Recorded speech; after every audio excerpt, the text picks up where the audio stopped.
Hello there everyone, welcome to MTG Degree. Now, there is something that hits my inboxes quite often, and that is deck lists.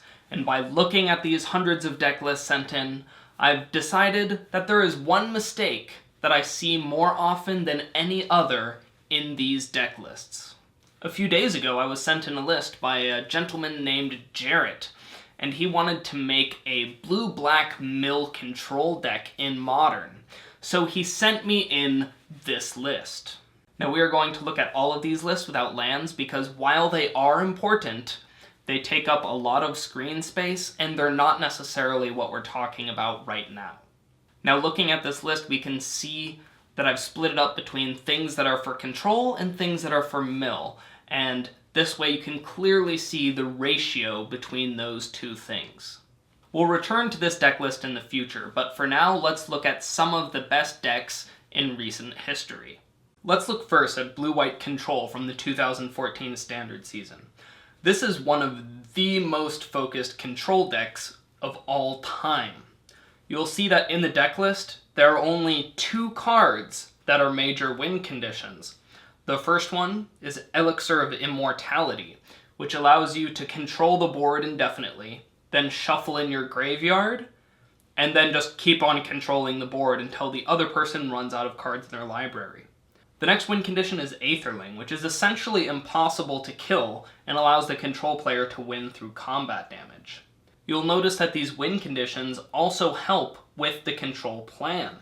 Elixir of Immortality, when you shuffle your graveyard back into your library, then you increase the density of spells in your library.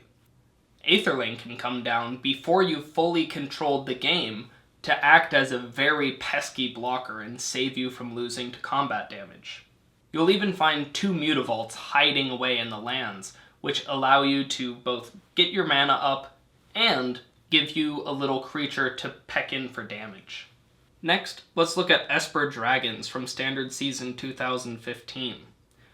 In this deck, we've got 6 cards that act as win conditions. 3 copies of Dragonlord Ojutai, 2 copies of Silumgar the Drifting Death, and 1 Ugin the Spirit Dragon. You'll find once again that although these cards will win the game on their own, they will also help with the control plan. Dragonlord Ojutai selectively draws cards when it hits your opponent, allowing you to get the cards that you need to win. Silumgar the Drifting Death is a blocker that is extremely hard to remove, and is very adept at killing tokens. Ugin the Spirit Dragon can simply win the game by using his plus ability. However, if you're behind and need to clear the board, he can also minus. Now that we've looked at a couple examples, let's come back to our blue-black control mill deck. Now you look at these cards and you have to ask yourself similar questions to what we were talking about before. So the first question that I would ask is, does this milling help us with our control plan? The answer, as you can see for yourself, is no. None of these cards do anything except for mill our opponent, and actually are detrimental to our overall control plan due to the prevalence of some graveyard strategies in Modern. Then, if we take a look at our control package here, we can see that it simply doesn't have the amount of density of the deck in order to truly control the board. This means that when we're trying to control something from happening that we could lose the game to, it's very likely that we won't have the answer. This deck suffers from what I would call a split personality disorder.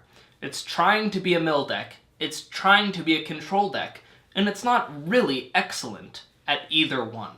When it comes to this deck submission, I don't have any problems with the stated goals. We want a mill deck that is a control deck as well.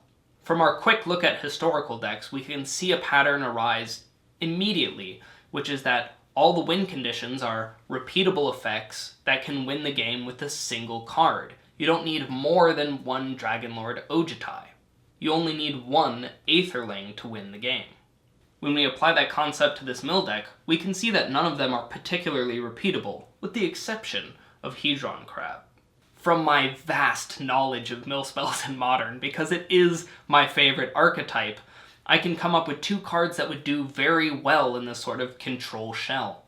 The 2 cards are Mesmeric Orb and Ashiok. Now when we look at these, you can see that they will be able to win the game on their own. You simply put them on the battlefield, play control from that point onwards, and you can win the game.